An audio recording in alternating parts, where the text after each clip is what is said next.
Hey y'all, it's your girl Millie Chun. Let's get into some topics. Let's go. Scrappy. You gotta love him. I love Scrap. He's a hopeless romantic and often confused.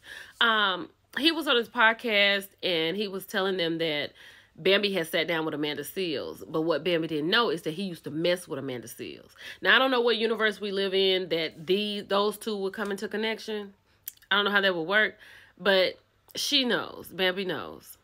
And then with him telling people that when he gets married, that would be his first marriage. You can't denounce your marriage. I'm sure there are many of us who would love a great eraser, but that's just not how that goes, Scrap. It doesn't work like that. And another thing, you don't want your children to see you denouncing their mother, right? You got that out there. It's out there forever. You need to get it together. Move on and co-parent. This is so wild to me. Right?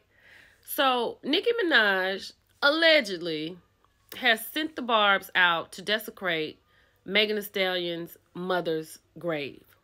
So now they have security out at Megan Thee Stallion's mother's grave. And I can't put the video up here, but I don't know if that's her actual grave, but they have people out twerking on a grave. That is crazy. So allegedly, Nicki Minaj docks where Megan Thee Stallion's mother is buried. The Texas cemetery where Megan's mom, Holly Thomas, was laid to rest after passing away from brain cancer in 2019 tells TMZ they notified local authorities and increased security personnel at their facility in light of the escalating feud. How in the world? I heard the line. You know what I'm saying? I heard the line that Nicki said. I heard the line that Megan said. And all this is crazy to me. So all this extra precaution came after some of Nicki Minaj's Barbs, the people who blindly follow her, leaked the location of Holly's burial site on social media as a way to get back at Megan Thee Stallion for what she said in the Hiss diss to Nicki Minaj. This is crazy. And I really hope Nicki is getting in front of this. And I hope she's not rooting them on, because this is ridiculous. So people are thinking it's tit for tat because Megan had made a reference to Megan's Law, which was a reference to Kenneth Petty, Nicki's husband. Nicki, you chose wrong. You chose wrong. It's always going to be something. And Nicki took this shot at Meg because of that. This is too much. I don't know how y'all feel about Nicki Minaj, but if this is just too much. So Apryl Jones was on a podcast, and she was telling them that in everything that she would do, she would thank God for it. And she said she eventually kind of strayed away from church, and everything she was going through, it was like she was going to perish, right? So she said she had started going back to church, and she hasn't stopped.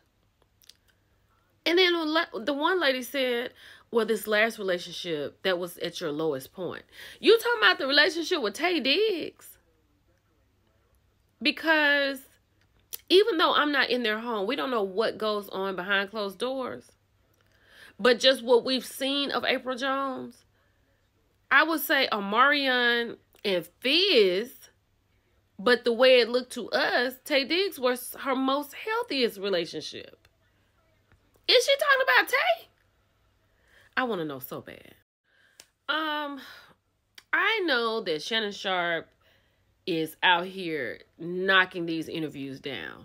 And I've got to listen to his one with Usher because that's up next, right? But Shannon Sharpe is a disgusting individual. He is very disgusting, right? What he said about Beyonce, saying she can't hold a candle to Taylor Swift. Nobody's asking her to hold a candle to Taylor Swift. Taylor Swift is over there with the Swifties, and Beyonce is over here with the Beehive. It's a whole different situation, sir. And things he says about women, they make me cringe. And so I say that because he and Ocho was talking about Just Hilarious, because now she's, you know, the permanent co-host on The Breakfast Club. She starts next month, or she starts Monday. So he was like, you know, want to shout out to Jess, congratulations, blah, blah, blah. And he was like, I didn't know she had body, yada, yada, yada. And then he went on to talk about her behind. Like, Shannon Sharpe is disgusting, right? Have you listened to him? I mean, just disgusting. Y'all, please join us Saturday at 12 o'clock Central, 1 o'clock Eastern on Millie Chun TV on YouTube. We're going to have a discussion about a lot of different stuff, but definitely about this Gail Lewis situation. Someone had made a comment under my post and said she feels like it's 1 foot in and 1 foot out. Then people were saying, well, it's cheating if you're divorced and you're separated and you're not fully divorced. And then the side chick situation. I think in the world of Ariana Curry's, where she's the president of the side chicks, I don't feel like Gail was a side chick. I don't feel like that. I feel like she had a moment of side chickness, but I don't feel like in the beginning she was a side chick. But we're going to talk about all of it. So please join us Saturday.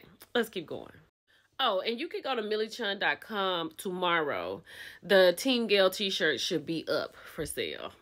I cannot wait. So Jasmine Guy was on Sherri Shepherd's show, right? And she was saying that she was friends with Tupac through Jada from Different World, right? She said that she had gone with Jada to the hospital after he had been, you know, pumed 5 times, and he wasn't there. And eventually they found him, and he stayed with Jasmine Guy to rehabilitate. You know, she said she was real low-key. Nobody really was checking for, oh my God, this is Jasmine Guy's place, right? And she said he took care, you know, they were close.